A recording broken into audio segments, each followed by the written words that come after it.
Hello everybody and welcome to X-SiM Racing Season 4, Race Day 4.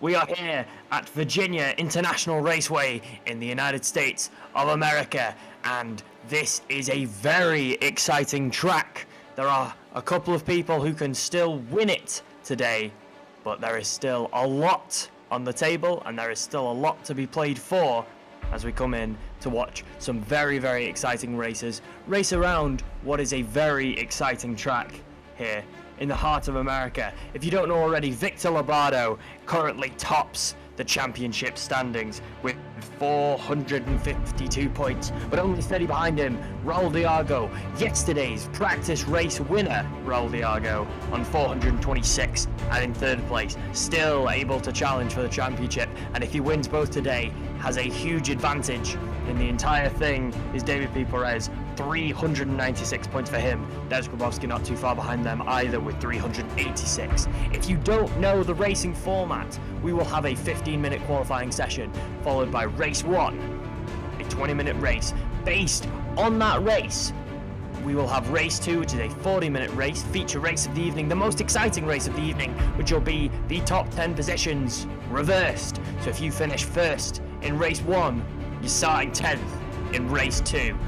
A lot of excitement built up for that one, and it will make it far harder for any one of these guys to win 2 races in a row. However, Victor Lobato managed it last week at Interlagos when he took all 200 points. That's why he's top of the table in the Discover the World car. In case you are not aware, X-SiM Racing, all of the cars are sponsored. If you want to learn more about any of these sponsors, you can head over to xsimracing.com, but each and every one of these sponsors is absolutely fantastic, and they all present themselves lovely liveries, which all of these cars will be painted with coming into this race today. Here are some of the other positions. Very unlikely, in fact impossible for most of these guys to win the championship, but they are looking for a great performance nevertheless. All of these sponsors you can see at the moment. Great sponsors, great cars, great drivers. And we are currently just in a bit of practice before qualifying commences. Only 10 minutes left of it as we see 33 races are ready to do battle here in America. If you don't know Virginia International Raceway, maybe you weren't here yesterday. If you weren't, go and check it out after this. It was a very exciting race, and there was a lot of fun to be had on it. But if you're not aware, Virginia International Raceway is a track full of speed. These cars will be traveling at Mach speed. Not really, it's around 250 miles an hour they'll get to, bit under Mach, but still very quick for anyone to drive. And as you can see, the 3 tracks are separated by 3 long corners. Think of it as a bit of a squash triangle, as I called it yesterday. Those 3 corners, very difficult. Lots and lots of places to be taken and lots of mistakes that you can possibly make going around these 3 corners. Corner 1, horseshoe. You come out, you go right round into a horseshoe. It's a difficult bend and you're coming into it at a lot of speed. Then you head down quite a bit of a windy road before you head over to Oak Tree. Oak Tree also a very difficult turn. It's a very tight turn and you will be heading into it at a lot of speed. After you come out of Oak Tree, you go down the back straight. This is where you'll be reaching around 250 miles an hour, which is unbelievable pace before you head into the hog pen, the 3rd long corner of the race. As Adam Pintes is showing you Oak Tree just there, he took it very nicely. Adam Pintes had an issue yesterday, unfortunate mistake on this track. It is a track with a lot of grass, which means that any mistake can prove extremely costly. If you don't know, grass is very simple and you can come off very quickly. Adam Pintes, again, probably coming in at around 250 miles an hour, going into hog pen. There's the 3rd long corner. And even though this is quite a tight corner, he's still going around it at around 180 up to 190 miles an hour there, going around a tight corner. That is difficult, let me tell you. But it just shows how much speed these guys are going around this entire track on. We are still in practice, so I will slowly reel back from my intro excitement into a bit more of a bit more of a gentle jog as these guys start to warm up. I'll start to warm up myself and just talk a little bit about how these races have been going so far. A lot of excitement has been going down with these races. Lot of excitement indeed. If you missed Interlagos, let's talk about Victor Lobardo and how well he did. He's in third place in practice, not too much of an issue. He's probably just learning the track a little bit, making sure that he has full understanding of it before we go into, as again, you really want to get those corners down pat. You really want to make sure that you know exactly how you're coming into them. Here's Tom Voss. Going to Hogpen now, let's talk about the Lamborghini of Tom Voss. Probably quite a good choice for this, actually. Famously quite a difficult car to control, the Lamborghini, much harder than the very simple BMWs you may be used to, and a lot of these drivers like and prefer to use the BMW and the Ferrari. But with long straights like this track, maybe a chance for the Lamborghini to have a bit of a shine. We shall see indeed. In case you were not aware, again, some of those sponsors on the left: Only Gear, Frank Water, Discover the World, Marl Rotary Club, Sambaroo. Top 4 sponsors that we don't prioritize our sponsors here at X-SiM Racing. Each and every one of them is absolutely important to us and absolutely fantastic in their own rights. If you would like to learn more about it, you can head over to xsimracing.com. We've got a lot for you, and it's very, very interesting indeed. Coming down the back straight there is Tom Voss. This is this little section.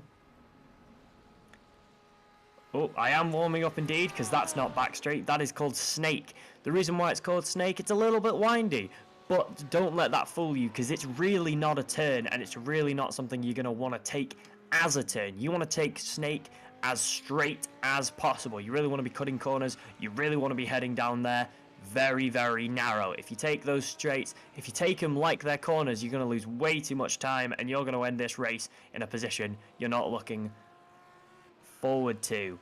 This, what Tom Voss is coming down at the moment, back straight, a long straight line, bit of a windy road, bit of a rolling hills. However, lots of space to pump up the pedal, pump up the gas. A lot of places you can make mistakes, as Tom Voss just showed us there. Came off the side and crashed right into the barrier. With the speed these guys are going, any mistake is going to be costly. As he tries to turn off, going into Hogpen there, and that's the grass for you. Tom Voss catches the grass, really puts his car, makes his already difficult to control Lamborghini absolutely uncontrollable as he careens into the tyres. Winston Eckel. Not a bad performance this season from Winston Eckel. Not bad at all, 11th place overall. Very, very unlikely that he can win the championship. Not sure if it's impossible for him, but he would have to win both races today to be in with a shout, and that is a very difficult task indeed. Currently 15th at the moment, as we see Winston Eckel and the lovely liveries I was talking about earlier. Absolutely fantastic. Marketing Pro Solutions is the livery and the sponsor of choice for Winston Eckel's car today as he heads down Snake. Only the final corner there, the only one you're going to take. It's any sort of cornering, the only one you want to take with any sort of turn. Make sure you get your entry and your exit absolutely perfect so you can power through, coming into Oak Tree there. Now we see Gerard Sederney Sayers. Again, warming up my voice as well as he comes into front straight here. Again, if you are not aware of the USA track, don't worry, it's quite simple. The tracks really say what they mean. You want to know what Oak Tree is? Look out for the Oak Tree. Horseshoe turn, looks like a horseshoe. Hogpen, well, 2 out of 3 isn't bad. And then we've got front and back straight. Front straight, if you're not aware, that's where they start. That's where the laps will start and be concluded at. Back straight is the one coming out of Oak Tree. It's the one where you're really building up 250 miles an hour of speed. All these lads now coming in to Oak Tree. Nope, they're coming into Horseshoe. See, I was just talking about how easy it is, but once again, it's early. We've only been we've been on live for 10 minutes. When we get to the races, I'll be as warmed up as these guys are, I'm sure. This is NASCAR bend there they're all going through, followed by a left hook, as it hooks left, and then you go into snake. So if you need to know exactly the turns that each and every one of these guys is doing, I can walk you through those, and you'll be very well informed when it comes to the racing. You can follow along with us and impress your friends with how much you know about Virginia International Raceway. I would be impressed, so I'm sure they would be too. Let's talk about the standings once again just a little bit further as we almost end practice and head into qualifying. Victor Lobato is in pole position, 452 points for him. Raul Diago just behind with 426. David P. Perez behind again on 396. So a bit of work for David P. Perez if he would like to retain his crown. David P. Perez, obviously the Season 3 winner, the Season 3 champion. If he wants to retain that crown, he's going to need a good performance tonight. Qualifying will now begin. Practice is over, and everything these drivers do from now on matters.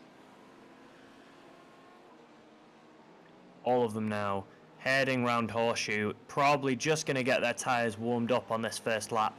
Not going to look for a groundbreaking time.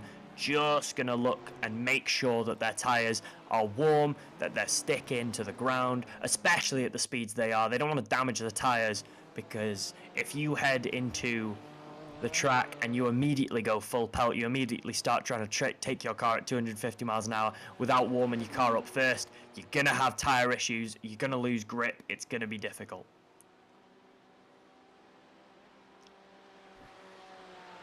Jordi Clara. Fantastic race for him yesterday. 2 second places from Jordi Clara. Really bumped him up into the standings. He was before then very further down, without only 1 third place finish, which for Jordi Clara, someone of his standing, is really not what he was looking for. But 2 second places on Interlagos, only beaten out by Victor Lobato both times, has jumped him up all the way into 6th place, which is not that bad from Jordi Clara, obviously in the only gear car, as he comes down back straight. Look at that. Look at the concentration here that you have to be following. It's very, very difficult to see in front of you on this track because of how hilly it is. So you really have to trust your instincts. You really have to make sure you know the track, you know each and every turn that's coming, and that you can handle them at incredible speeds. Jordi Clara wobbling just a little bit, takes a bit of grass. Not too much of an issue again, as this first lap is just to warm himself up. Everyone just warming themselves up. Coming around Horseshoe now. Look at the speed. Make sure that he gets himself very wide so he can take so he can take Horseshoe narrowly, which he does effectively. Coming out now into NASCAR bend. Jordi Clara does very well again. Tries to take it narrow. Make sure that he can get that corner nice and tightly so his exit is as strong as possible. You really need to make sure your exit is strong, because there are so many straights on this track that a strong exit is going to make sure you can get to the top speed possible. You're going to use as much of that straight as you can, which is really where the seconds are made on tracks like this. Coming around Snake now. We're talking about it just a little bit earlier, but this is a fantastic example of how Snake works. You could see that technically it looked like they were kind of bendy, but the amount of turn in the driver was not very intense at all. Really took that very narrow just to make sure that he could take it almost like a straight, and had a bit of trouble there over at Oak Tree, Jordi Clara. For your information, if you're looking at the bottom of the screen now and not sure what that means, the green bars, these are all sectors. Each and every one of these little bars is a sector. A green sector means you are improving upon your personal time. A yellow sector means you are not. And a pink sector is the golden goose for each and every one of these drivers. A pink sector means that you have the best sector time of absolutely anyone racing. When the times come up on the left, as some of these qualifying times start to come in, the pink time will be the best time. In qualifying, that's quite obvious. The pink time will be number 1. The pink time, as you can see with Juan Iglesias, a 1:44.3. Very great time there from Juan Iglesias. Now taken by David P. Perez with a 1:44.1. absolutely fantastic from David P. Perez, a 144.1. We were seeing yesterday that a 144 from Raul Diago put him in first on practice day, but a 144, almost a 143 from David Perez. Absolutely rapido there from David P. Perez. Anyway, so David P. Perez currently holds the pink time, the fastest time, but when we get into the race, that may not be the case. Pole position may not be held by the man with the fastest time. Sometimes it just doesn't work like that. All these guys going around Horseshoe now, and everyone's going to have to be very, very careful, because when this track starts to pack out, especially during the actual races or during the heats, that's when mistakes are going to be made, because this is a narrow track. This is not a track with a lot of space, and with the grass on either side, mistakes are possible. Tom Voss currently having quite a bit of an issue with this track at this moment in time. Let's see what happens for him. He just takes a second, comes off the track. Not too big of an issue there in qualifying. Just wants to get himself, probably wants to get his car back in fighting fitness. Maybe had an issue with his tyre. Maybe had an issue. Maybe had some sort of smaller issue there for him.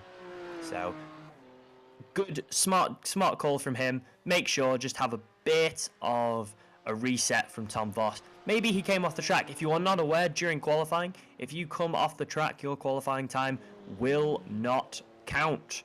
Jody Clara came off at Oak Tree, in case you weren't aware. That's why his previous time didn't count, but this time certainly did.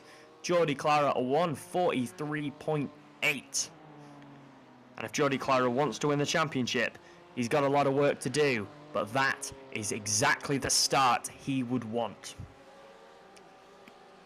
Stephen Bird there, representing the UK and Ireland. Stephen Bird in an absolutely lovely livery to go with it. Not the best lap time for him there, as he's underperformed in quite a few sectors as he went round Horseshoe there, but still 8th place for him, a 146. Nothing too terrible whatsoever. Still about half the races, maybe a bit less than half the races, have yet to post a qualifying time, but there is still 10 minutes of qualifying, more or less, so all of them, I'm sure, will get it done. There's a great example of this track again, going into Snake now. Little windy, but you really need to take it tight, and you need to take it narrow. Here's Denis Grabowski. 4th for Denis Grabowski. Had such a fantastic start. If you weren't here for the start of this season, go back, binge it. Finish watching this race here with us. Get a bit of an update on exactly where the standings are now, and then binge the rest of the season. Actually, even if you've been here since the start, binge it again, because maybe you forgot just how exciting it was. And talking about Denis Grabowski, maybe you forgot just how well he started. He started so well, finishing first in the first race, and it was not close. Denis Grabowski had an absolutely amazing performance on the first track. Really impressive from him there, and he's only in 4th place now, so still absolutely able to win the championship, but 3rd is not what he is looking for. He is 100% going to need a 1st place finish in this race if he wants to win the championship.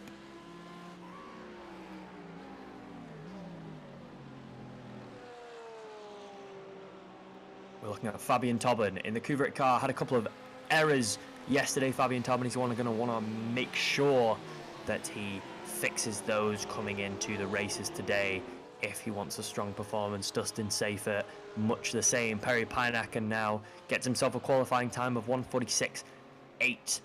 Not too bad there from him. Victor Lobato jumps all the way up to a 143.9. Victor Lobato, Victory Lobato. Unfortunately, my colleague Justin not able to follow, not able to join us today. He's unwell. Please wish him the best recovery, but Victory Lobato, coined by him, I'm sure I'll carry it out today for him, looking to cement his place at the top. Unfortunately, he's going to have to beat out both Jody Clara and David P. Perez, who has posted a 143.8, which is ridiculous. These guys are so good at driving. I'm sure you can see it, but if you can't, I'm here to just let everybody know these guys are very, very good. In case you missed us yesterday, we had practice race as we do every Saturday, which is really exciting. You get to come and watch me just find out the rest of the track, and you get to come and watch these guys figure out the track too. We all do it together. We have a practice race. It's very insightful, and it is a lot of fun.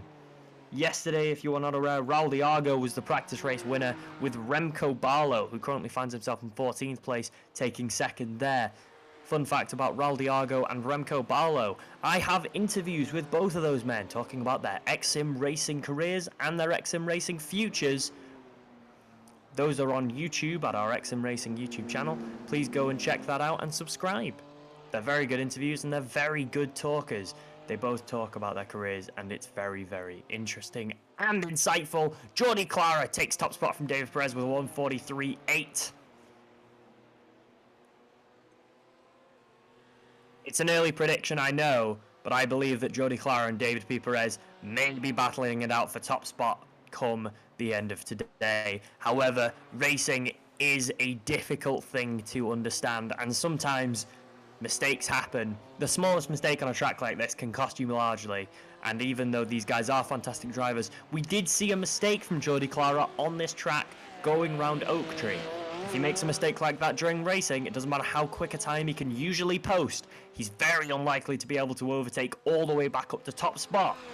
On a track like this, it's very difficult to get the overtake on anything else but a mistake, as Martin Hobson posts himself a time of a 1:44.9. We are currently following Tristan Klopp as he comes down into Hogpen now. Tristan Klopp with the Dream Factory emblazoned on his top, and a lovely sponsor, lovely livery on the side. Model Shipwright. I mentioned it yesterday as one that I'm a huge fan of. Tristan Klopp looks like he's going to get himself a qualifying time. What will that qualifying time be? A 1:46.4. Plenty to improve from Tristan Klopp, but improve I'm sure he will. But a 1:46 is good. It's crazy, and I seem to personally. Maybe you guys don't, maybe you're all far better driving fans than I, but I always seem to personally underrate some of those guys down in bottom places, 25th, 24th, but a 1:46 round a track as tough as this is very, very good. We see, again, 150s. 150 is an average time round this track, is a 150, and yet these guys, a 1:46 will get you down, a 1:45.7 from Tom Voss, and it's only good enough for 21st place. Absolutely amazing when you look at just how difficult this track can be and just how competitive all of these drivers are, that these really good times are not getting you really good positions. We'll have to see exactly what times get what positions when the actual races come up. Oh, David P. Perez, a 1:43.7. He feels like he's in competition with only Jordi Clara. Both of them are lapping each other, overtaking each other back and forth. Do they know it's qualifying? Do they know they don't have to overtake and make it the most exciting race possible? I'm sure they don't. They're both very, very competitive men, but a 1:43.74 from David P. Perez. He's constantly improving on his times. That's very impressive, as there's only 15 minutes, which means that each of these laps are pretty much the same level of consistency, and consistency on a track like this is so important. Let's have a look at some of the issues we saw here. Yeah, a bit of grass there, and very slowly indeed, but he just comes off there. The grass really affects his ability to get the turn, and when you can't turn, you're not going to be able to build that speed, which means you're just going to come off, unfortunately, and that's really going to affect you. Rubens Lorente having a bit of issue. Hopefully he can get himself off the track and not make contact. He doesn't, but he's able to recover it before anyone gets round to him. That's fine. Unfortunate there from Rubens Lorente. Just seemed to go into the turn with too much speed coming round that big long straight, and collided there as his turn overtook him. As you can see there, these cars drift as they try and go around Oakton. They do not have the brakes on early enough. Too much speed. As they start to brake, their cars back out. The tails spin, and they seem to spin far out of where they would like to. Another example is Yannick van der Zande, who we are looking at this very moment in time. Let's see what happens here. I think he gets grass there, actually. I think he's looking to take it as wide as possible so that he can exit into the back straight. Unfortunately, he makes an error, touches the grass as he goes too wide, and his car completely swings out from behind him. Unfortunately, hugely affecting him there. But Raul Diago, Saturday's race winner now, coming in to Horseshoe? Oak Tree. Okay, he coming into Oak Tree. I thought he was going down Snake, but I was not entirely sure. No, he's coming around Oak Tree and into the back straight now, Raul Diago. Here he comes. Ball of speed again. If you want to get the speed numbers up, he'll probably be going around 250 miles an hour coming down that back straight. That's the number he really wants to be hitting. And if you can look at there, look at the speed he is building up. If you are not aware, if you have just joined us, we are just about to finish qualifying as we speak, and it is race day 4 of season 4. The title race is heating up here at Virginia International Raceway here at X-SiM Racing. I am David Isaac, if you don't know.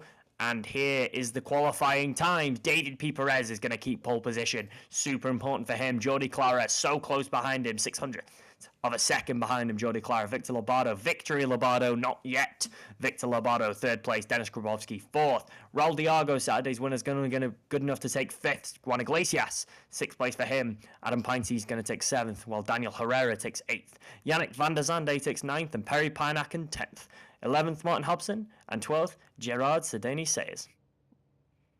We head down into the next set of people. Stephen Bird going to take himself 13th, Fabian Tobin 14th. Remco Barlow, interview with him, great guy, 2nd place, 15th. Going to start for him. Dustin Seifert going to take 16th. Milos Spillman 17th. Ivo van der Linden 18th. In 19th, Winston Eckel. 20th, Gregorio Perez-Sesma. 21st, Tom Voss. 22nd, Tygo Brink. 23rd, Aaron Hobson. And 24th, Tristan Klopp. In 25th, Ivan Spitz. 26th, Albert Perrick. 27th, Tony van der Linden. 28th, Carlos Roca. 29th, Rubens Lorente. 30th, Gregor LeMond. 31st, Antonio Salada. 32nd, Kevin de Vries. 33rd, Martin de Jong. 34th, Sam van Coevoorden. And 35th, Pedro Oliveira. Let's get this racing started. I'm very excited. I hope you are too. It's race 1. Pole position, David P. Perez's. 100 points for the winner. This will massively affect the championship standings, and I have no idea who's going to win. This is a race of patience. This is a race of precision. Who has the patience? Who has the artist's hand? We will have to wait and see.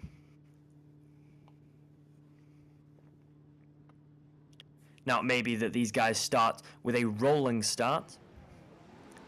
We'll have to wait and see what kind of start they are going to get themselves off to. It looks like it's just going to be a straight start from these guys. Tyres spinning, wheels rolling. Jordi Clara takes the lead. David P. Perez drops all the way down into 3rd. Victor Lobato jumps up to 2nd. Raul Diago keeps 4th. Remco Barlow ahead of him. Dennis Grabowski overtakes Raul Diago. Those two battling back and forth. Raul Diago takes back from Dennis Grabowski. All men going around their first corner. That's Horseshoe. That's a tough corner. We'll see. Now, this is very interesting indeed as they all go around the NASCAR bend, coming into left hook. Lots of positions changing. Very narrow track. Lots of drivers going to have to give up a little bit of ground to make sure they don't make a huge mistake and call all the way back down. Let's see exactly how this goes. Looks like Jordi Clara has and Victor Lobato have overtaken David P. Perez. Unfortunate on a track like this. He really needed to get a better start than that. In the Frank Water car is David P. Perez looking to chase down both men as they come out of Snake and go into Oak Tree Bend. Let's see how they all take it. Going out wide, very nice from them, and their exits are very synchronized as they all look down. Coming down the back straight now, a bit of a gap opening up between them. This is an issue on a track like this. If you're not aware, Virginia International Raceway can get gappy, and by that I mean it is very difficult to catch people if they get away from you, and those gaps widen and widen. On a track like this, these guys are looking for mistakes. They are not looking for aggressive plays. They are looking for the mistakes of the guys in front of them. That is why David P. Perez has an unfortunate and his unfortunate start may cost him, because Victor Lobato and Jordi Clara are not the kind who make mistakes often. Just behind those is Denis Grabowski in the Lamborghini. The European looking to chase those down, and 150 from Jordi Clara as these guys have all set off. Let's have a quick look at that start again. Kevin De Vrij had a great start, looking to take it out wide, but unfortunately unable to keep it, and that just kept him just a little bit behind, and he ended up in last place. His start was very, very good, but as he tried to go wide to maybe get an overtake of some of those slower cars, he touched too much grass, and that really slowed down his approach, really affecting his overall ability. Albert Perrick, on the other hand, had plenty of space to take it wide, but a bit of a collision between two people, and all three of them had major issues going into the early parts of that race. Oh, there's a pile-up. Yeah, you can see that on a track like this, pile-ups happen. That's why I thought maybe we'd have a rolling start, because on a race like this, it's so narrow, there are so many cars driving at crazy speeds, pile-ups are possible, and that was a major one. Really unfortunate for all those guys. Hopefully they're able to get those cars out of the pits quickly and back into contention. Tom Voss, one of the benefactors of that pile-up, as he's found himself jumping up 4 places into 17th. Comes round Oak Tree very nicely, and now looking to use that Lamborghini. Some of that Lamborghini's power, some of that car's power that other cars maybe don't possess, to really, really bomb down back straight. Greg LeMond's jumping up 12 positions, really a benefactor of some of those major issues. Very impressive that he was able to avoid them himself. Gerard Sayers overtakes Remco Barlow. Remco Barlow, very unfortunate, had a very good race but unable to catch Raul Diago yesterday. Will he be able to catch Gregorio? That's miles away. I don't know where Remco Barlow is. Gerard Sayers, there you go. I looked way down. We were at Gregorio Perez, who is chasing down Carlos Roca at the moment. So I got a little bit confused as these guys posting some pretty good times, considering the fact of all of these cars are always constantly getting in your way on a track as narrow as this. That's not the most fun you can have, all going around Horseshoe now. One of the big bends, they've come round along straight. They have a lot of speed. They really have to make sure their brakes are working and they are using them, otherwise they're going to have some issues. NASCAR bend now before we head into Snake. If you aren't aware, Snake is technically turns, but you really don't want to take them as long turns. You want to make sure you're taking them as straight as you possibly can, otherwise you are going to lose far too much time. As you can see, these guys very narrow on every single one of those turns, unlike a lot of the larger turns you'll see on maybe an Interlagos or maybe one of the UK tracks. On these ones, you're really taking them narrow every single time. You're letting no space escape you. Jordi Clara.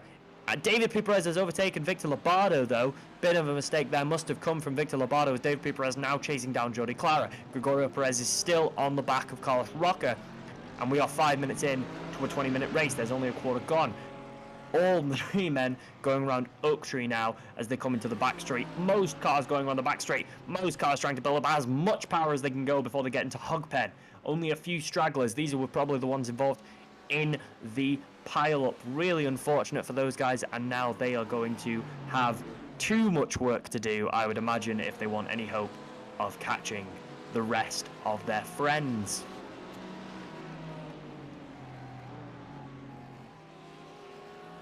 Racing times coming in from all these guys, these are about the times you'd expect, where a 145 is exceptional, because during qualifying a 143 is more understandable. Ivo no, comes round far too much speed. They're really looking to take that as aggressively as he could, but the corner took him instead, took him into the side where he bashed it, and that is going to affect his standing indeed. Goes into the pits, Ivo van der Linden. Unfortunate for him there. Jordi Clara still being chased down by David P. Perez, Victor Lobato not too far behind them. As you can see in the bottom right, we have a battle for 14th. Not the points these guys want to get, but the points these guys are currently stuck with, and they are looking to cement their place with them. Currently, Ivan Spitz has that 14th place, but Fabian Tobin is behind. Can we go back to Jordi Clara and Dave P. Perez? I want to see how those guys are getting on, our front runners. Here we go back to Jordi Clara. David Perez is only 0.8 of a second behind him. He is close. He is catching. Victor Lobato has dropped off quite a bit from those guys. 1.6 seconds behind David P. Perez. That is not an inconsiderable gap. Both men going around Hogpen now. As we come round into front straight now, looking to build up those speed. Both those cars are BMWs. Jordi Clara, David Perez and Victor Lobato all in a BMW, meaning that none of them have an advantage in their car's original power. I am not sure how they have set the parameters of their car. Maybe that will affect it very, very slightly, but for the most part, these guys are all working with the same stuff. Looks like that was the battle for 14th. Looks like it was Gregorio Perez.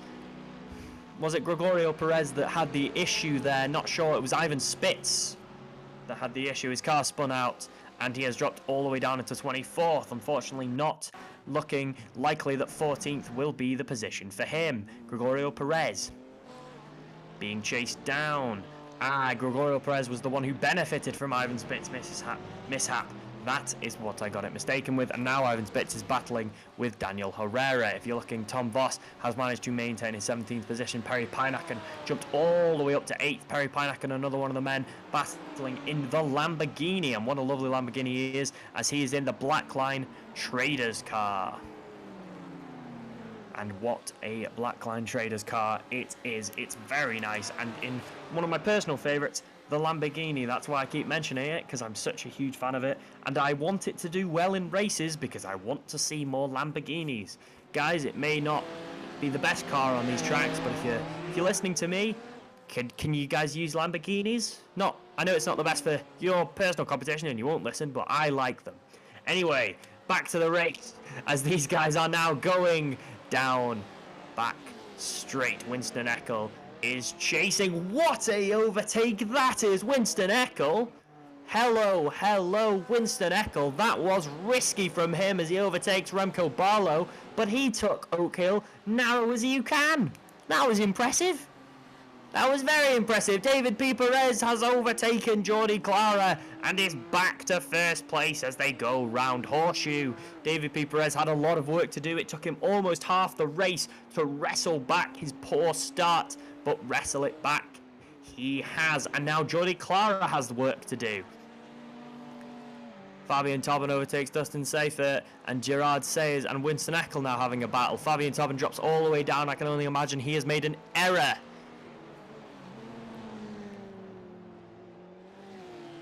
Going to affect him there, Gerard Sayers. And then both going around NASCAR Ben. Gerard Sayers looks unlikely to be overtaking Martin Hobson in the Smart Income Streams car.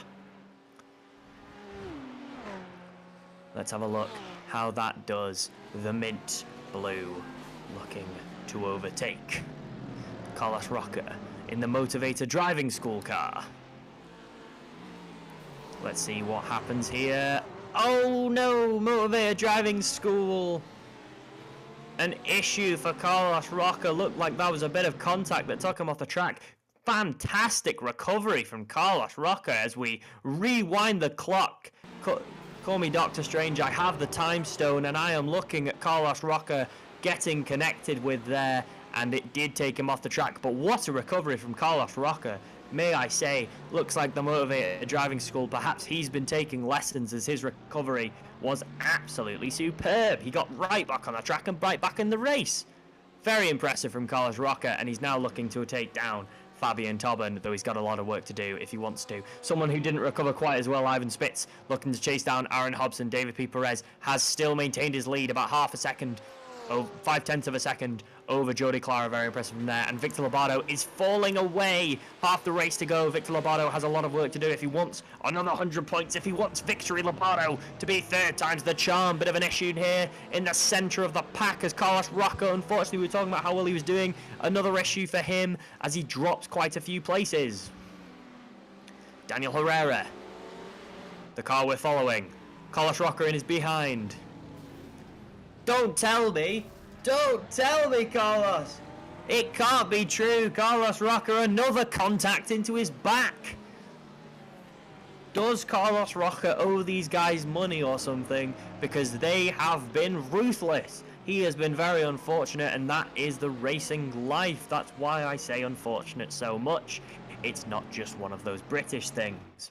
But yeah, really poor from there from Carlos Roca after his first very impressive performance. Let's have a look back at the leaders. Jordi Clara now only 0.2 of a second behind David P. Perez. Both men going down the back straight, going into Hogpen. David P. Perez looked like he was going to wobble there for a second, but did not, as he now overtakes going down Hogpen. Jordi Clara, not sure who that was that was driving on the grass, but looks like he's just having a good time. It's Sam Van in the Frank Water car. Sam Van, no, he's not in the Frank Water car. I believe he's in the X-SiM Invest car, Sam Van, but looks like he doesn't actually want to drive on the track at the moment. No, he doesn't. He's just having a nice drive along the ground. Oh, here we go. He has rejoined the race. I think that was actually quite... I know it looked strange, and you may criticise Sam Van there, but I think he probably made the right decision. His car really wasn't going fast enough to rejoin at that position, and if he had rejoined, it may have caused some other drivers some damage. So he fell on his own sword a little bit there, caused himself a 2:13 time, which is not great, but very good for him overall, I think, because it made sure there wasn't a bigger crash. Honourable from Sam Van, though it was quite funny to watch. Perry Pijnacken, the Lamborghini, back on him. No, we're not. We're on Gregorio Perez.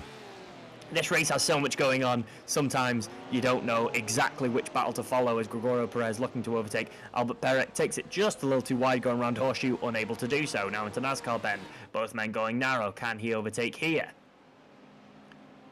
No, looks like they're all going to take it nice and safe there. Yes, probably the right decision from these guys. Bit of a snake train as they go into Snake. Right decision, one and all. Albert Perec still has Gregorio Perez on his back, though not better in the back than in front of you, I think. All of these drivers would agree with me on that. And Gregorio Perez just looking for an opening, one not presenting itself. Albert Perec, never mind. One does present itself. Albert Perec may be too busy looking behind him. Maybe he was following us and looking behind him. Oh, get off the pitch. There you go, he's off. Oh my goodness, that was scary. Albert Perec drops all the way down into 30th. I don't know if he was looking at Gregorio Perez as much as we were. I don't know if he's watching the stream, but he just comes off on the grass, tries to recover, as Carlos Roca did earlier, does not recover. His car is mildly out of control. I said mildly, I meant wildly out of control. If it was mildly out of control, maybe that wouldn't have happened.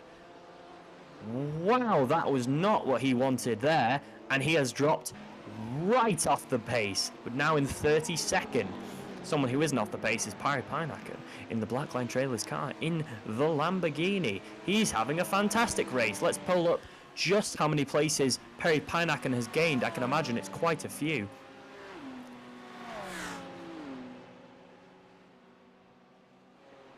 As he chases down the man in front of him. Perry Pijnacken, obviously in the Blackline Trailers car. Let's have a little talk about sponsors as we have 5 minutes of racing left to go. If you don't know about each and every one of these cars is sponsored by a fantastic sponsor, and if you'd like to learn more about any of them, including Blackline Trailers, Top Auto Servicing and Repairs, Dave Capital, Smart Income Streams, Paul Howard, Ian Terrick. I don't know what that is. You know where I can find out what that is? On xsimracing.com, and so can you. All of these sponsors are fantastic in their own right, and if you want to head over to our YouTube channel, I have done interviews with quite a few of them, and if any of these sponsors want to do an interview with me, please contact Coleman and I will set that up for you. No problem, no how. Tom Voss. No, Tom. No. Tries to control it. The uncontrollable Lamborghini. The Lamborghini is like a chihuahua. It hates you and it wants to see you fail. And Tom Voss had a mistake there. Tries to control his car, unable to do so. Only in 23rd though, not too big of an issue. Only dropping down around 6 places. Rubens Lorente had a bit of an issue in the Lamborghini. God, the Lamborghini is a horrible, horrible man. In the personal training car, there's the wild tail swing of the Lamborghini as it swings Ruben Lorente into a trap, and he can do nothing but fall for it. With only 3.5 minutes left of the race, David P. Perez looks like he is in control, but Jordi Clara is not too far behind him. Perry Pinakin looking to chase down Juan Iglesias and get himself one of his first fantastic performances of the race. Perry Pinakin has been quite understated. Dennis Grabowski, Jordi Clara overtakes. Let's have a look at this. Jordi Clara with the overtake of David P. Perez around Oak Hill, and now he gets daylight. David P. Perez must have made an error.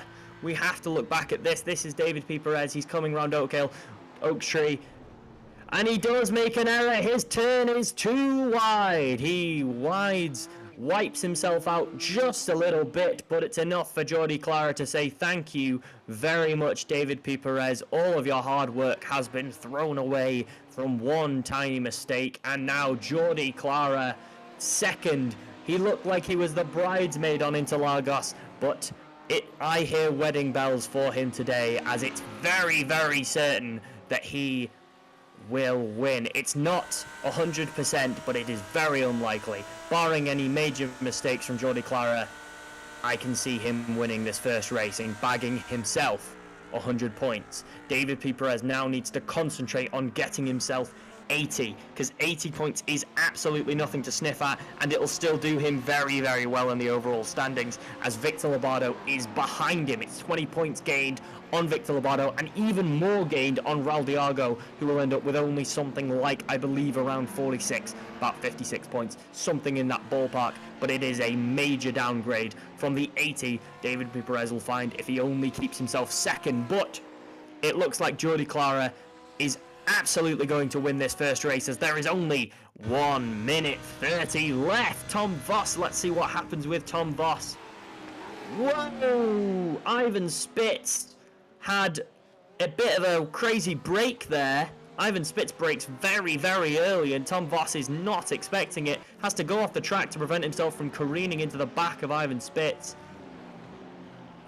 Very strange driving from Ivan Spitz, I'd say. Tom Voss does very well to avoid giving him a Carlos Roca. I'm very sorry, Carlos, I didn't mean to say that, but you have been very unlucky in this race, and everyone has been hitting you in the back.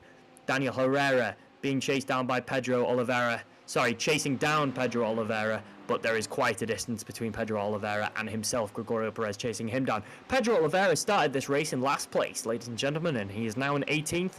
That's very impressive, if I do say so myself. Aaron Hobson looking to chase down Daniel Herrera. Jordi Clara still very, very confident in his success, as there is a 2.3 second interval between himself and David P. Perez, and that is not very catchable at all. It looks like it will be Jordi P. Perez. Jordi Clara. Imagine the driver that Jordi P. Perez would be. It would be some sort of Superman driver getting around this track in 3 seconds flat. Jordi Clara looks like he's going to take this race. Looks like David P. Perez will finish second with Victor Lobato. I don't really have a good pun. I wish Justin was here. He'd tell me what third place means for Victor Lobato. But it's not victory. Dennis Grabowski, the only man who has seemingly been able to tame the Lamborghini, but fourth place seems like it'll be what he was doing. Pedro Oliveira has come off the track. I curse these people. The more I talk about them, the more I curse them. Pedro Oliveira makes a mistake. I was just talking about how well he was doing, considering he started in last place. And once again, the curse of the Lamborghini. All 20 minutes have passed now, so all Jordi Clara needs to do is finish this lap. And considering he is going into Hogpen now, that does not seem like quite a difficult task for him. Though a mistake on Hogpen is the only thing that will cost him 100 points here. He needs to be careful, and he needs to make sure that David P. Perez doesn't get a shock victory, as we follow him in a bit of an eagle-eye view here. No mistakes from Jordi Clara, as it looks like first place will be his. It's the swerving of glory. Jordi Clara wins Heat 1 here at Virginia International Raceway. It is race day 4 of season 4. Jordi Clara takes 100 points. David P. Perez bags himself second, though I'm sure he is kicking himself that he did not get himself first place. It was just a mistake on one of the difficult turns. The oak tree bend has affected him there. Victor Lobato 3rd, and Raldiago 4th. Adam Pintes jumps down into 5th place with Juan Iglesias 6th. Dennis Grabowski 7th place for him. He was in 4th, but it looked like a mistake was made that I had not noticed from him. Very unfortunate for him. Very Pinakin joined him in 8th place. Stephen Bird going to take 9th. Martin Hobson, Gerard Says 10th and 11th respectively, as we now follow Aaron Hobson, who makes a huge mistake at Hogpen. And that's just going to affect him massively. 23rd place from 21st place. Tom Voss. Now, normally I would say that that's just Tom Voss celebrating, but he is in one of the Lamborghinis, so perhaps it is just another act of rebellion from the evil, evil Lamborghini. I kid, of course. The Lamborghini is a great car, and it is worthy of being on this track, though I believe everyone who has ever driven a Lamborghini will say it is beautiful, but it is a bit of a demon to drive and control. Tristan Klopp looks like he's going to finish now, and he does. Great work from Tristan Klopp, gets himself 26th place. Not too bad in the shipwright car. Sam Van, that's not where you want to finish a race, Sam Van. On the X-SiM racing cars. Oh! It was on purpose. I can't imagine any sort of mistake there from Sam Van. Looked like he just really wanted to see what was over there. Maybe he wanted to escape into the woods. And first, race 1 has concluded. Very exciting race, but the biggest is yet to come. We will get back to some of the stats and the statistics. Let me talk you through the first top 3 places. Place 1 taken by Jordi Clara, who gets himself the full 100 points, 80 points gained by David P. Perez, and I believe it's 70 points won by 3rd place, Victor Lobato. That's going to affect the standings in only the way that Jordi Clara is going to jump up all the way into 4th place, but Victor Lobato, Raldiago, and David P. Perez keep their positions. However, David P. Perez has gained just a little bit on Raldiago, but they've both fallen off to Victor Lobato, who got himself 3rd place. David P. Perez, bit better than he was, still wants to do better in the 2nd race, as we will now switch, in case you were not aware of what happens in race 2. It is a big 40-minute race, and Jordi Clara, sorry, the standings sometimes mess with my head. Jordi Clara is going to put himself in 10th place now. That's how it works. If you were in 1st, you're now in 10th. If you were in 10th, you're now starting the race. You're now in pole position. As the cars warm up before the 2nd heat, I'm going to be right back with you in just a minute.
I am back, ladies and gentlemen. I've warmed up myself just a little bit. I'm hoping these drivers have all warmed themselves up as we look to head into race number 2. It's the big one. The 40-minute spectacular. Albert Perrick there. We saw the issue he had on his last race, and now with the 5 minutes he has, he is looking to make sure that this track doesn't betray him once again. As he fixes all previous errors he may have made. Victor Lobato, 3rd place was good, but he's looking to do better today. He's looking to do better right now in the big race we have coming up. 40 minutes here at Virginia International Raceway. If you are not aware, it is season 4 of X-SiM racing, and it has been the best season we've ever had. More drivers, more excitement, more championships. It's the same number of championships, but it's more. Dave Capital, the main sponsor. We thank you very much, Dave Capital. You are our main sponsor, and they are absolutely fantastic. Head over to X-SiM Racing if you want to learn more about it. And it is race day 4 here at X-SiM Racing. And still a lot to come today. The warm-up has concluded. The 40-minute race will start very, very shortly.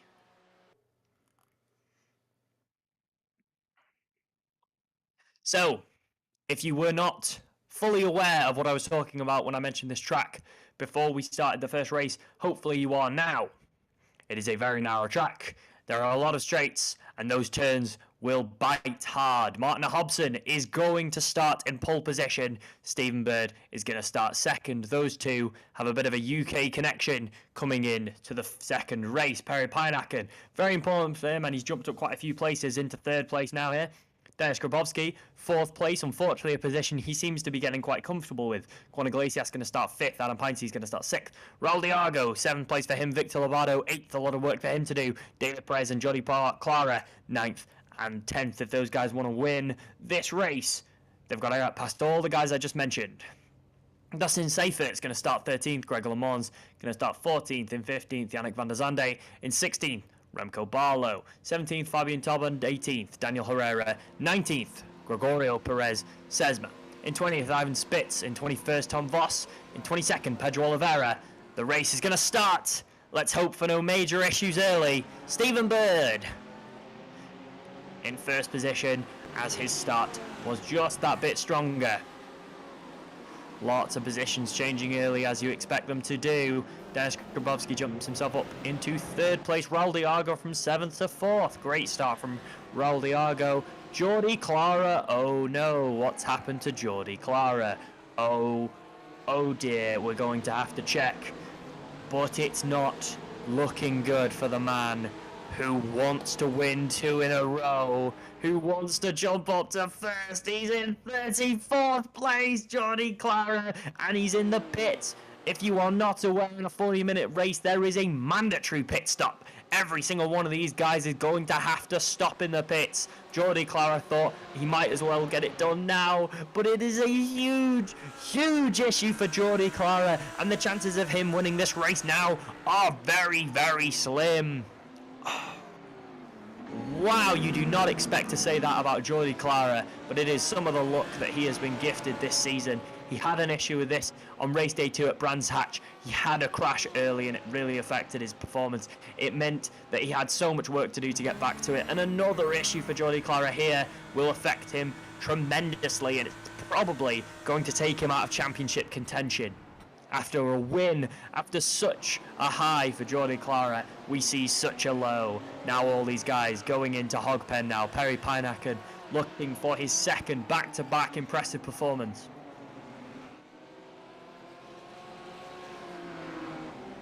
Jordi Clara still in the pits.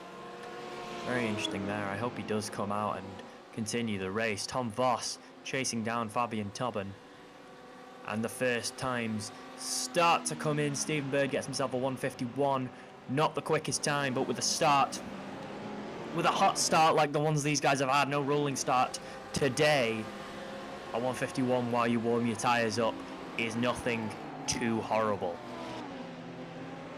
Jordi Clara has been in the pits now for almost an entire lap, and this is affecting him tremendously. There is almost no way Jordi Clara gets any points worthy at all, and it all was because of this horrific start. If you didn't see it, if you just missed the start of this race, after finishing first, Jordi Clara had no way to prevent a crash, and now any chance of a win is in the dust, I believe, for Jordi Clara. Let's have a look at exactly what happened.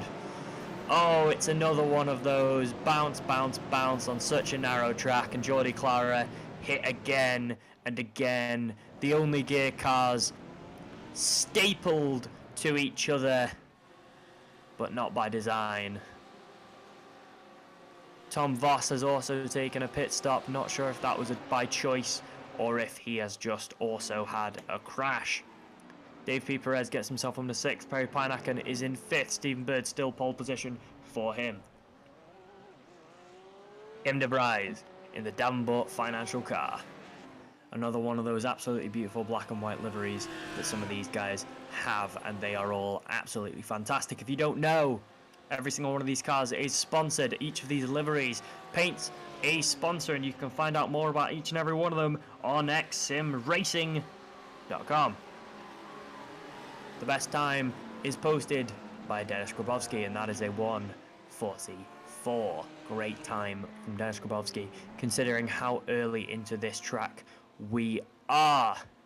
Sam Van driving in a very, very white car. Should, I believe, be the Frank Water car, but it looks like his livery is not popping. So he is in a bit livery.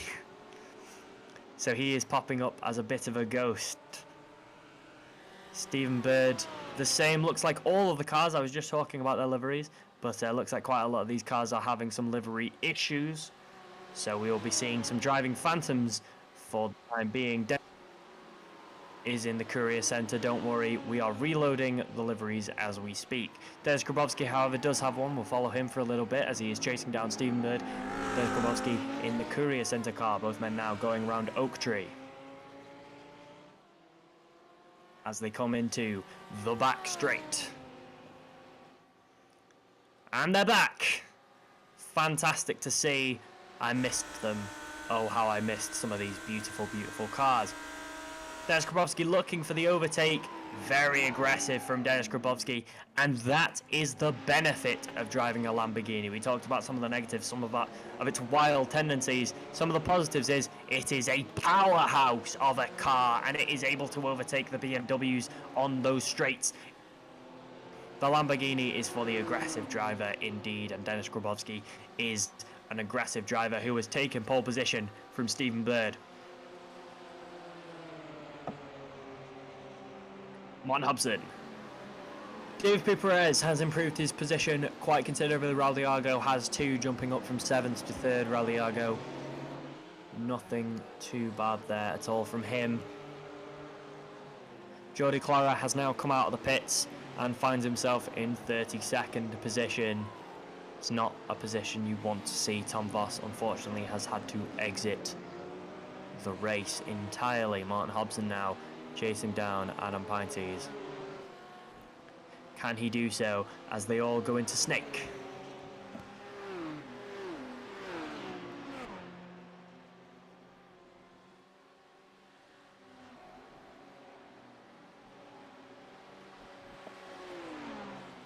Unable to do so, Martin Hobson still chasing down Adam Pintes as they come out of Snake and are now into Oak Tree.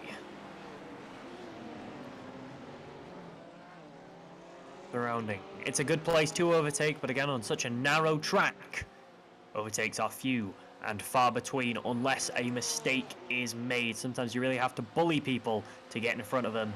You have to bully them off the track. Will that happen? Or will they just wait patiently for an opening? Unless you are a driver like Dennis Grabowski, at which point you are just going to wait for a straight and then power past your man in a fantastically vicious cycle. Tygo Brink chasing down Ivo van der Linden.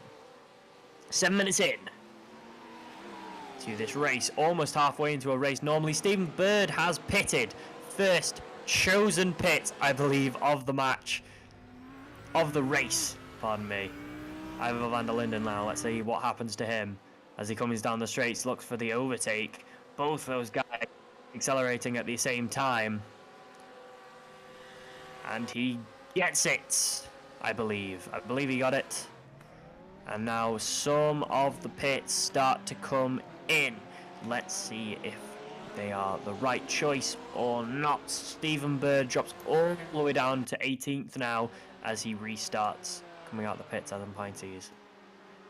Adam Pinches.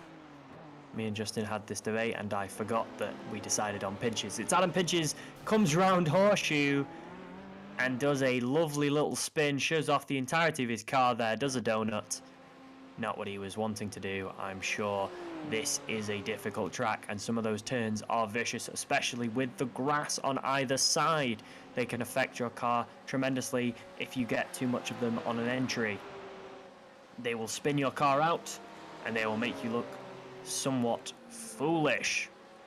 Adam Pinchy is chasing down Greg LeMans. Hopefully that mistake had not affected him too badly. Tristan Klopp overtakes Adam Pinches and bullies him off the track. I was talking about bullying people off the track. And Tristan Klopp was listening as he bullies Adam Pinches out into 13th place. There is no room for you on this track, Adam Pinches, says Tristan Klopp. Winston Eckel chasing down Remco Barlow, who has not had the race he is looking for so far. A lot of improvement from Remco Barlow.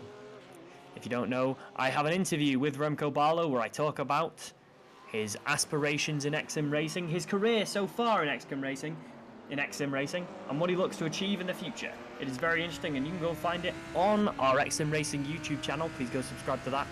It's great. He comes across very well, and I also have an interview with current third place player Raul Diago. Parapainakan is just ahead of him in the Blackline Trailers car. Please also go join the X-SiM Racing community. We have a Twitter, we have a Facebook, we have an Instagram, we have a Telegram. You can join all of those and you can become a sponsor if you so choose. All of those things would greatly help us, and it's a fantastic community to be a part of. Everyone in this community is absolutely fantastic and the driving is absolutely fantastic too. All of these guys now coming in to the big grand old oak tree. It's Perry Painakan looking to chase down Dennis Grabowski, but he's got a lot of daylight. Dennis Grabowski is powering away at the moment. 2.3 seconds. That was enough for Jordi Clara to gain on David P. Perez and win the entire race. Will it be the same story for Dennis Grabowski? Greg LeMans overtakes Gerard Sayers. Stephen Bird overtaken by Yannick van der Zande. Looks like his pit stop has not gone the way he wanted it to, as coming out 15th when you were in second is not fantastic. Perhaps he should have waited and gotten himself a bit more space on some of those further back drivers before he pitted, but we will have to wait and see until this race is done. Gerard Sayers, like a cheetah, jumps out of the grass there to chase down Greg LeMans. Both men in the Ferrari. Gerard Sayers in the Smart Income Streams car. Adam Pinches in the Top Auto Servicing and Repairs car chases down Gregorio Perez, overtakes him. Adam Pinches looking to take back some of the places he lost earlier in this race as both men hurl through Hogpen. Gregorio Perez keeps his position. No, sorry, loses his position. Adam Pinches keeps his position. Now going into front straight, and Adam Pinches now has the opportunity to take some daylight as Gregorio Perez has to deal with Carlos Roca now, looking for the overtake. Will he get it? In first place, David P. Perez has jumped up into third and overtaken Raul Diago. That is important. David P. Perez needs 100 points here. There are only 3 races left in total. There's only one more race day, there's only one more map, there's only one more track, which means that all points are now few and far between, and all of them matter so very much. David P. Perez wants all 100. If he wants to retain his championship, 100 points here is a must for him. It'll do him so well, especially with some of the issues Jordi Clara had, which has effectively taken him out of championship contention. Dennis Grabowski. So much work for him to do. David P. Perez and Perry Pinakin coming into Oak Tree now. The battle is intense between the two of them. Perry Pinakin, by the way, what a performance it has been. David P. Perez, I'm not sure what those blinking lights were to indicate. Maybe some sort of mistake, maybe some sort of communication on the track there. It was to alert him, I am being told. Ah, I see. Thank you very much from my... What would you say you are, Richard? What's the word for... Are you the... I can't remember the word for it. Spectator. Would that be it? Would that be what I call it? I am the... Yeah, the broadcast. Yeah. How do you call it? Spectator. Just giving me a bit of information there about what David P. Perez was doing. He was signalling Perry Pinakin around unsafe driving. Now, all these guys going into NASCAR Bend. So thank you very much for that, Richard. Not a problem. Always helpful. David P. Perez has lost his position to Perry Pinakin and now wants to take it back. I am beyond happy because two Lamborghinis are currently ruling the roost of this track. You love to see it. Will they do so going into Hogpen now? A tough turn, the third turn of this track. The third big turn of this track, I misspeak. As there are 3 really long straights and 3 really important turns. And that was the third of them. Perry Pinakin maintains his position into it. Dennis Grabowski, 1:45 flat, it seems like. Pretty good time considering how difficult this track can be, considering how much these guys have to race for and how long they have to race for. We are 15 minutes in to a 40-minute race. It's a slog. It's a war for these guys. It's a marathon. They have to keep driving. The concentration, especially on a track 250 miles an hour, going for 40 minutes straight. These guys are absolutely crazy. They're so talented. They have so much mentality. They are mentality giants, mentality monsters, as Jurgen Klopp would say. Unfortunate to him not winning the Champions League yesterday. It broke my heart. Anyway, let's get back to Perry Pinakin, who is looking to ward off David P. Perez. David P. Perez is on him like a basset hound as they go around Oak Tree, where David P. Perez last race made the error that cost him first place to Jordi Clara. Unfortunately, Jordi Clara not going to be an issue for David P. Perez now, as Jordi Clara is all the way down in 32nd with some serious time to make up. David P. Perez is in the Frank Water car, chasing down Perry Pinakin in the Blackline Trailers car. Both men still miles away from our current frontrunner, Dennis Grabowski, in the Courier Centre car. All of these cars are obviously sponsored by our fantastic sponsors here at X-SiM Racing. If you want to learn more, you can head over to xsimracing.com and find out more. All of these guys, all of these sponsors deserve to be here. They're all fantastic. David P. Perez. Oh, bit of contact there with Perry Pinakin. Just gives him a bit of a love tap on the back there. Not what he wants to see. As they both head round Horseshoe into NASCAR Bend. Perry Pinakin is playing as defensively as he possibly can. He is doing everything he can to stop David Perez's ascension.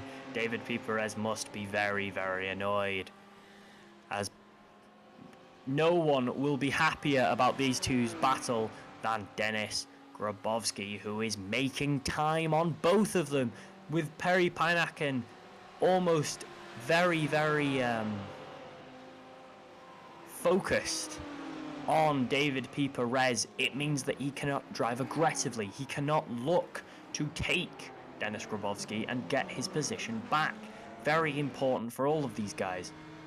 Dennis, if you're David P. Perez, I know it's an early race, I know you've still got a lot of time, but you really need to start looking to take Perry Pinakin. You need to look to take him as quickly as possible. Adam Pinty's, just a nice overtake there from Adam Pinty's, who has been driving very, very well since that error that took him off the track. David P. Perez again looking to overtake Perry Pinakin. Perry Pinakin is so difficult to get rid of, and again keeps position as they go into hog pen.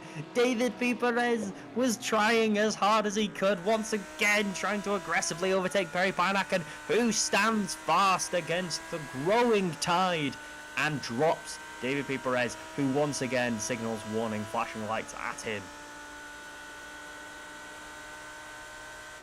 David P. Perez, please be warned, Perry Pinakin. I do not believe at this moment you are on David P. Perez's Christmas card list.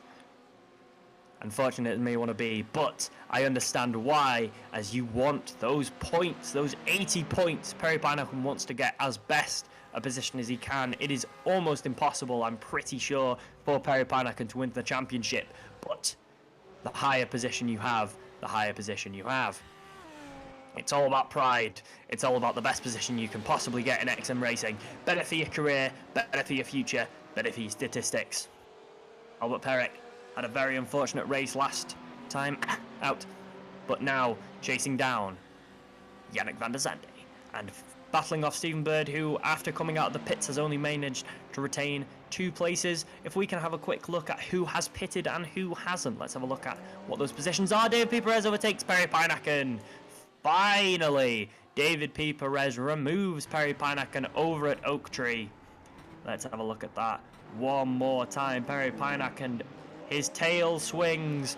The Lamborghini goes on a bit of a wild one, and the David P. Perez in the consistent BMW. You can just see the very categoric tail swing of the Lamborghini, the very difficult to control back end. And the BMW overtakes, as its consistency is its king. Adam Punches with another overtake over on Tony van der Linden now. Yannick van der Zande looking to overtake Ivan Spitz, who once again, no mistake from him this time. Both Fabian Tobin and Tom Voss have unfortunately dropped out of this race, but there is still plenty of racers looking to get themselves as great a position as they can as we look to become halfway through.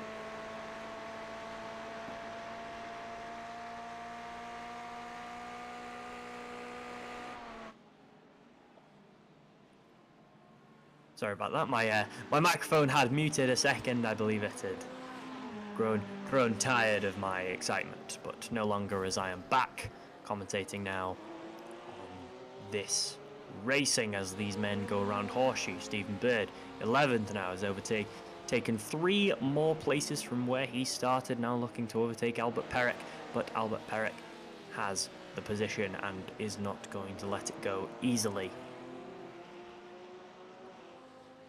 Quite a distance between those men and Albert Perrick, as Yannick van der Zande and Ivan Spitz is the battle.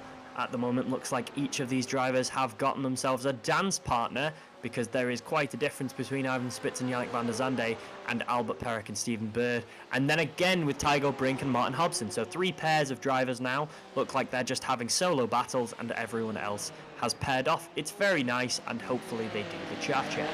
Yannick van der Zande looking to overtake Ivan Spitz. Can he do it when they go around Oak Tree? No, he cannot. Looking to chase him on the back end now. The Futuro Plan is the sponsor of Yannick van der Zande. We can all see it, but he cannot. Again, 250 miles an hour is the goal coming down the back straight. The really long straight here at Virginia International Raceway. If you don't know, it looks like, oh, Yannick van der Zande. Unfortunate for him there, as he is stuck on the grass. Can he get himself off and back on this before too much happens? He's already lost a lot of positions.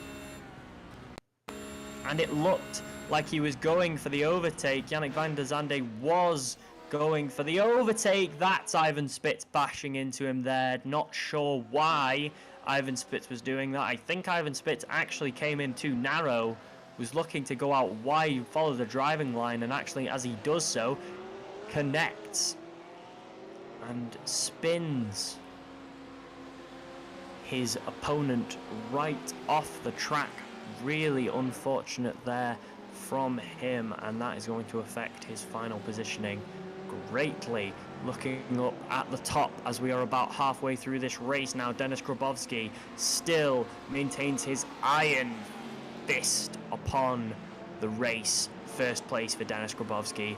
David P. Perez has much work to do if he wants to take first position and get himself 100 points. Perry Pineacken is still not too far behind him, as he looks to be the thing David P. Perez cannot shake off. Martin Hobson overtakes Tygo Brink.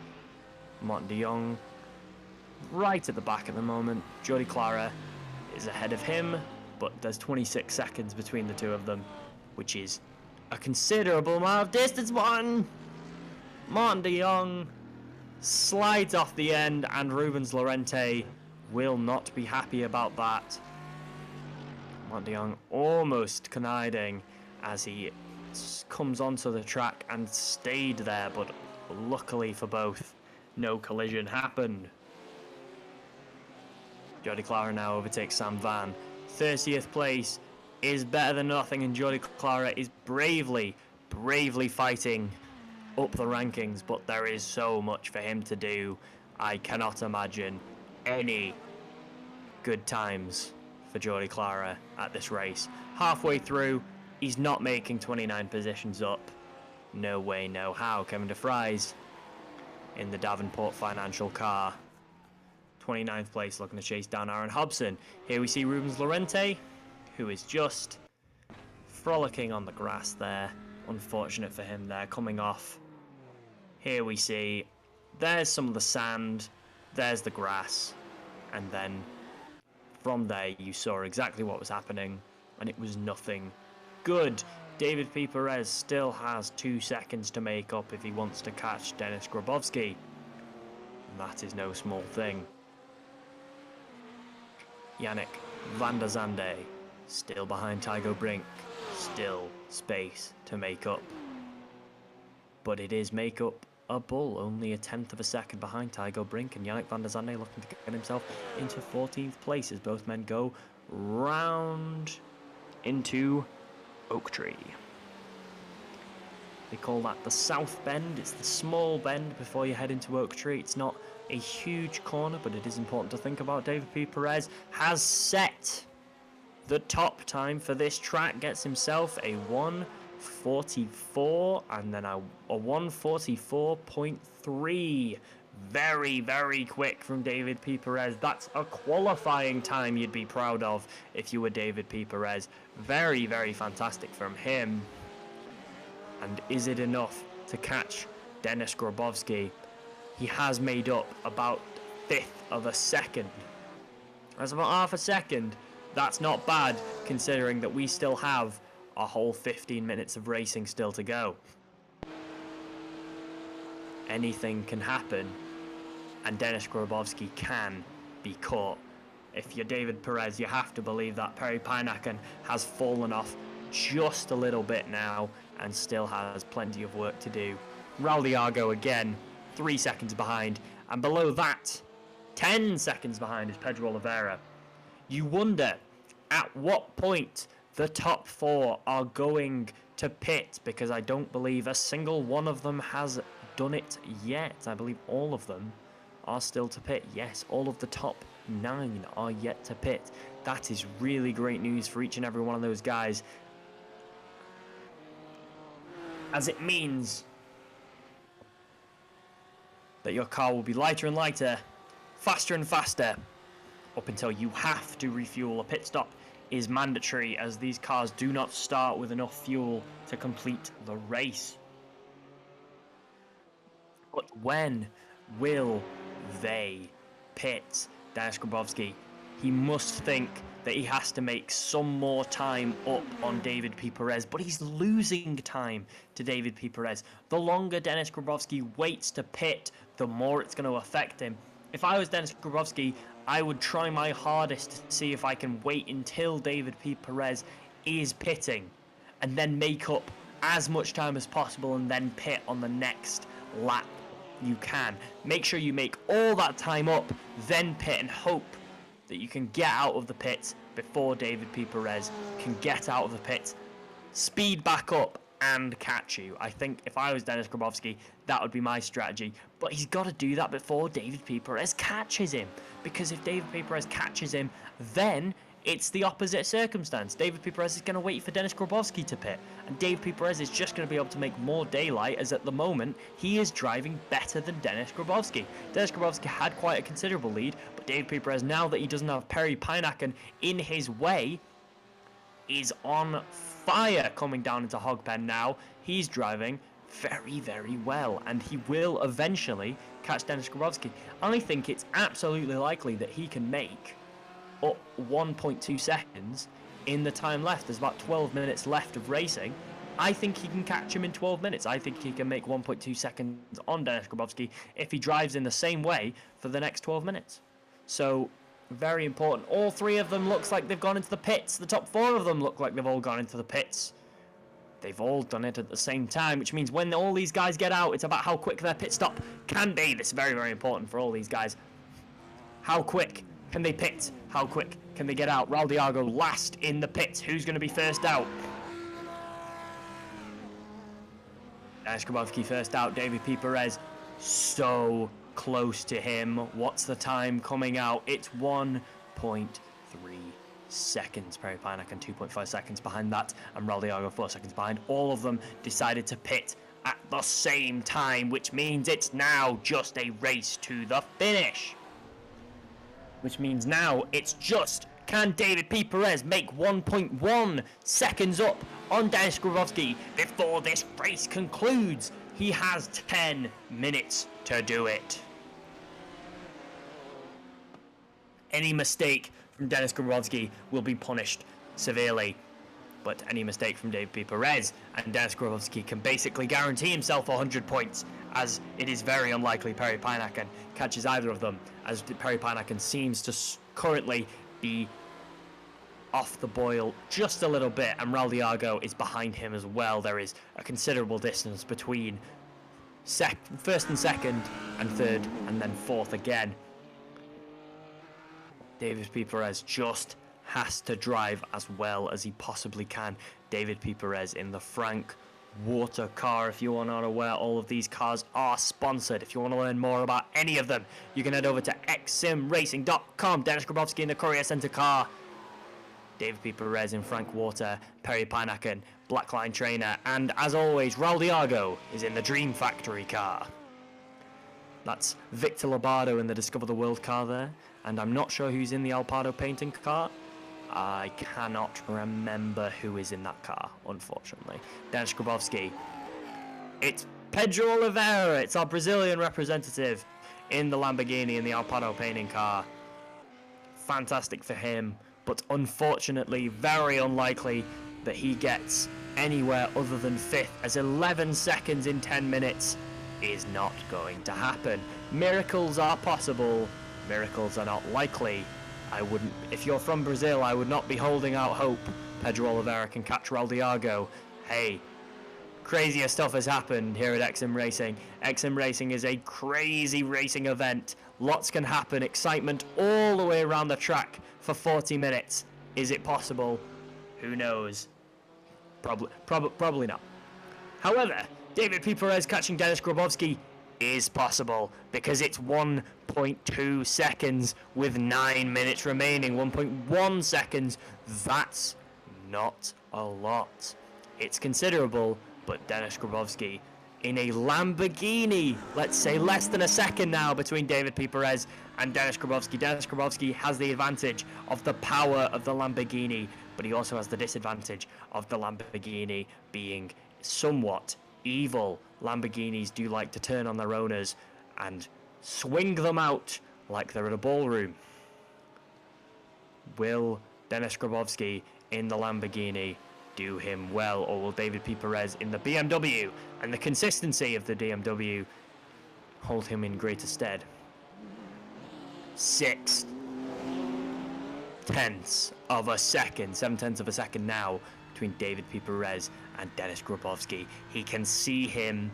Dennis Grabowski looks like he is somewhat in the way. Yes, it looks like Rubens Lorente there was somewhat in the way of both men. Rubens Lorente obviously letting both of them pass him.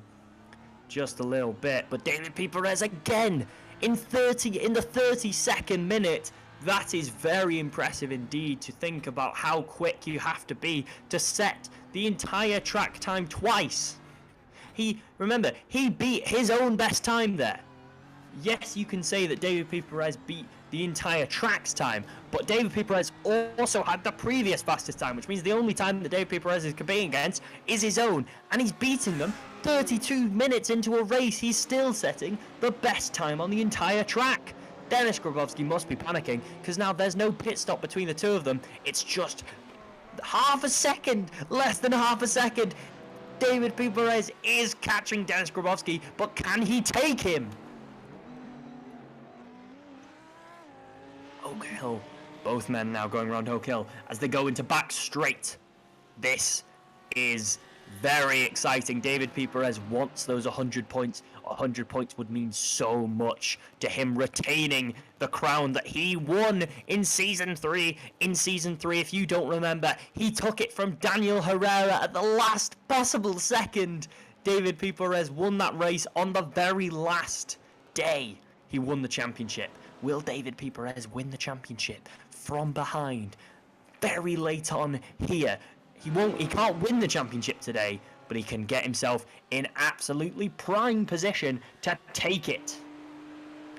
And he's only 0.2 of a second behind Dennis Grabowski. He is breathing down his neck, but there is only 6 minutes to go. David P. Perez, is he going to get aggressive as they go? A little bit of a connection there, nothing too serious as David P. Perez just bumps the back of Dennis Grabowski. As they both go round Horseshoe, David P. Perez is on his tail.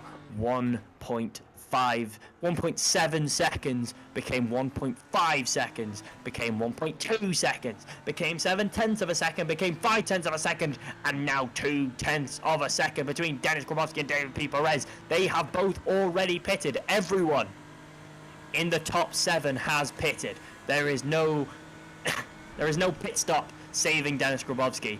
David P. Perez is on his tail now until one of them wins this race. Perry Pinakin 4 seconds behind David P. Perez. He's not catching him. Raldiago's not catching him. One of these two is gonna win. David P. Perez makes his move. They are hugging each other. Dennis Grabowski uses the power of the Lamborghini and retakes. David P. Perez needed to get ahead there if he wanted to make sure he could just curtail Dennis Grabowski. He could make sure that Dennis Grabowski couldn't take. David P. Perez looking to take one more time. Both men going in a hug pen. David P. Perez has the speed on him and he overtakes him. Dennis Grabowski looks to take it back. He has the inside lane, but David P. Perez has the power, and they're going to the left. Now David P. Perez has the inside lane now. David P. Perez is going to take the lead over Dennis Grabowski. 5 minutes left. David P. Perez has done it. David P. Perez has overtaken the Dennis Grabowski era, and now Dennis Grabowski is the man that needs to take. Oh, but he looks to do so quickly. Don't make a mistake. Dennis Grabowski makes a mistake. He's on the grass.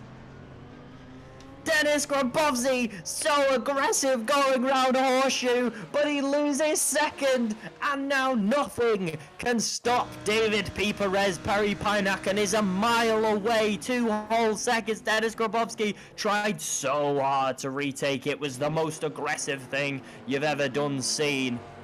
And now 4th place for Dennis Grabowski.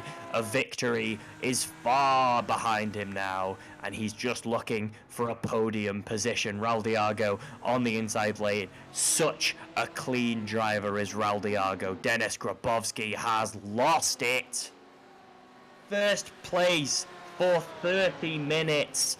Dennis Grabowski's consistency was amazing, but David P. Perez was a hunter, and he hunted him for 30 minutes, and Dennis Grabowski could not keep up with the pressure David P. Perez was exerting. He tried desperately with a very aggressive play to take back his pole position, but all it cost him was any chance he had at winning this race, as now only Perry Pinakin can stop David P. Perez from winning 100 points. Considering Victor Lobato is in 6th.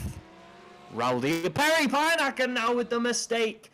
Nobody is in the way of David P. Perez. Anyone around him is making mistakes. 36 minutes into a 40-minute race is not the time to be making them. Perry Pinakin, who has been driving so well, succumbs to the hog pen, as many have done before him. He has taken his second place, lies in ashes, and now fourth place is all he can hope for. Pedro Oliveira could get into that top four with 3 minutes to go, almost 3 seconds, but it isn't impossible anymore.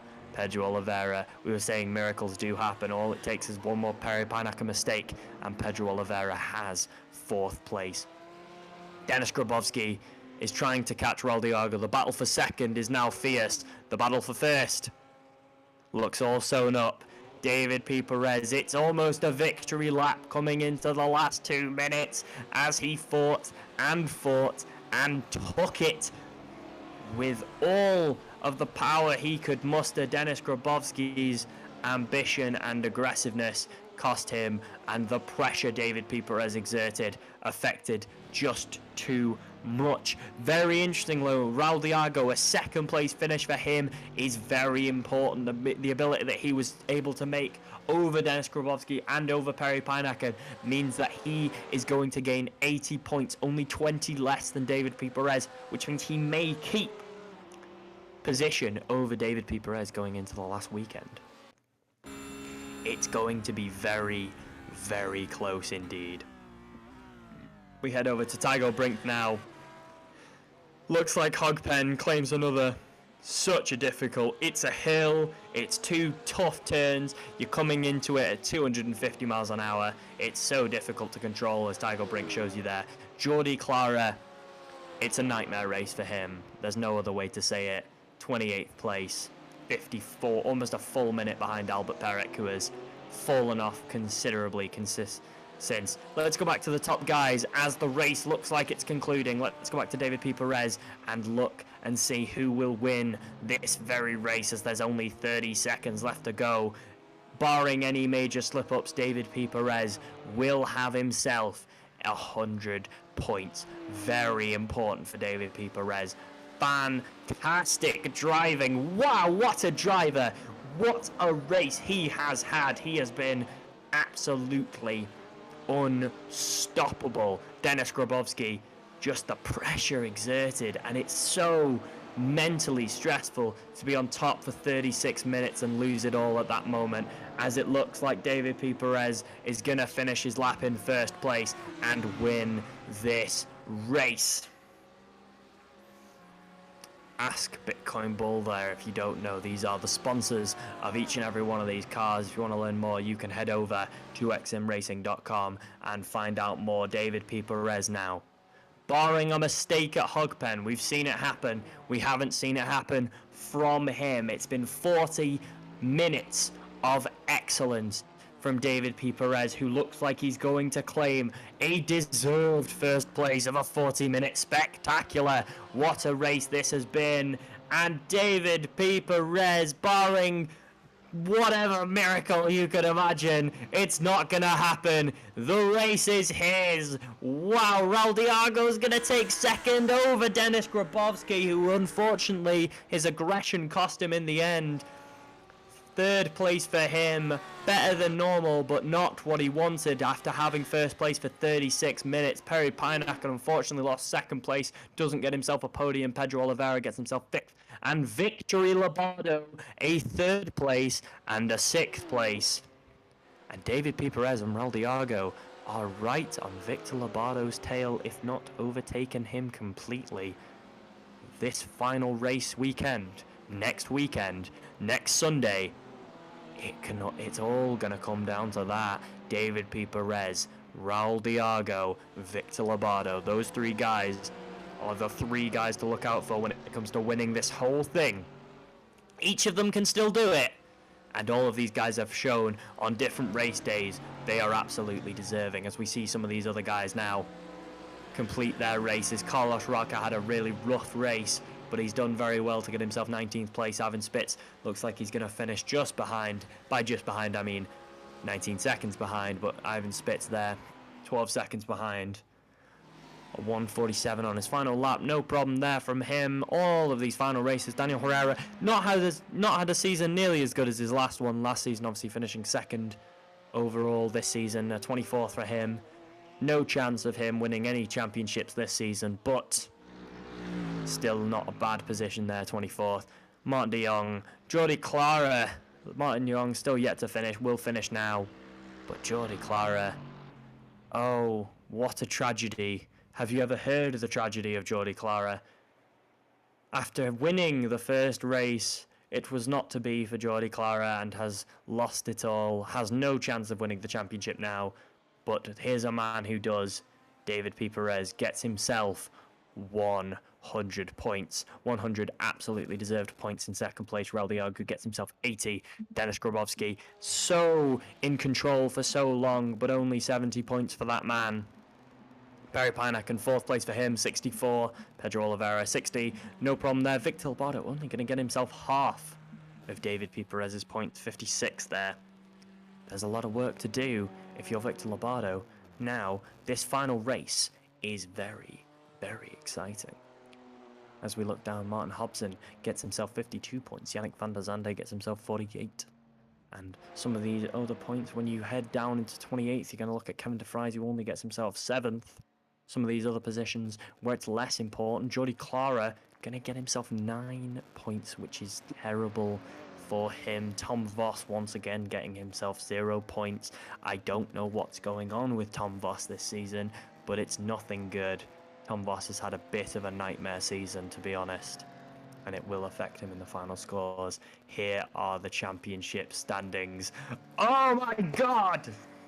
Look at that! There are 8 points going into the final weekend between Victor Lobato in first and Raul Diago in third. Currently, we are still on the Victory Lobato train, but my goodness, that's close. Look how close that is! 8 points between 3 people. Denis Grabowski can also still win this, but he would have to have a perfect next weekend. 200 points or bust for Denis Grabowski next weekend, as he's 70 points behind off top, which is a third place finish. An entire third place finish ahead. That's a lot of work for Denis Grabowski. Victor Lobato, 578 points. David P. Perez, 576. Raul Diago in third, 570. Have you seen anything like this before? 3 people going into the final race day. The final 2 races. Next Sunday. 8 points separating them. You can get 200 points on a race day. These guys have got 8 separating them. Oh my goodness, what a race that was. David P. Perez, all of the congratulations in the world. X-SiM Racing, absolutely fantastic. We may get some guys in for an interview on this fantastic race here at Virginia International Raceway. Joined by Raul Diago. Raul, are you here? Hey, hello. Hi, great race from you, mate. What an absolutely fantastic day this was of racing, right? Yeah, very hard. Very hard indeed. Yeah, I can imagine. I'll reel back a little bit. I've been talking very quickly, but your English is very good. But I am aware that I'll slow down just a little bit for you. So, what did you think of Virginia International Raceway as a track?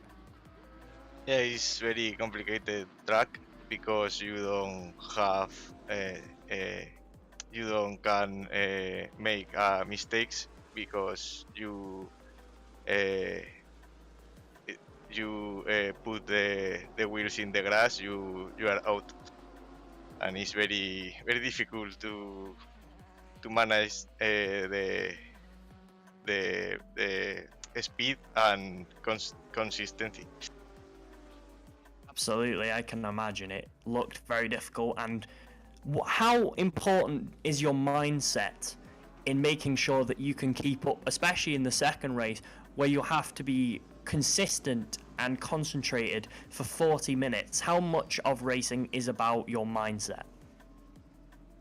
Yeah, I only think in keeping the track because in the second race I didn't have much speed today on this circuit because I don't have good feelings, and I prefer go a little more slow and save points. And I was very lucky in the second race, and I can make P2. I can understand that. So, looking at the championship standings now, you currently sit in third place on 570 points. However, Victor Lobato has 578. You are only 8 points off the top. How close is that coming into next weekend? And what are your thoughts on next Sunday? Yeah, it's all in Donington, and let's see how can going in this track. It's very difficult track too. Yeah, it absolutely is, and it's going to be absolutely amazing for everyone watching. Is there anything else you want to say to some of the fans watching, people who very much enjoyed your performance today? Yeah, thank you all sponsors and all viewers in the race, and the drivers. Is a fun time with us, and thank you for all. Fantastic. Well, thank you for coming and having a quick interview with me today, Raul, and congratulations again on what was a fantastic race. You did very, very well. Thank you. No problem at all. Thank you, each and every one of you, for joining me today here at X-SiM Racing. This was Virginia International Raceway. This was race day 4. There is only one left. Next Sunday, we will see who will win the championship. Thank you very much for joining me, everybody, and we will see you next week.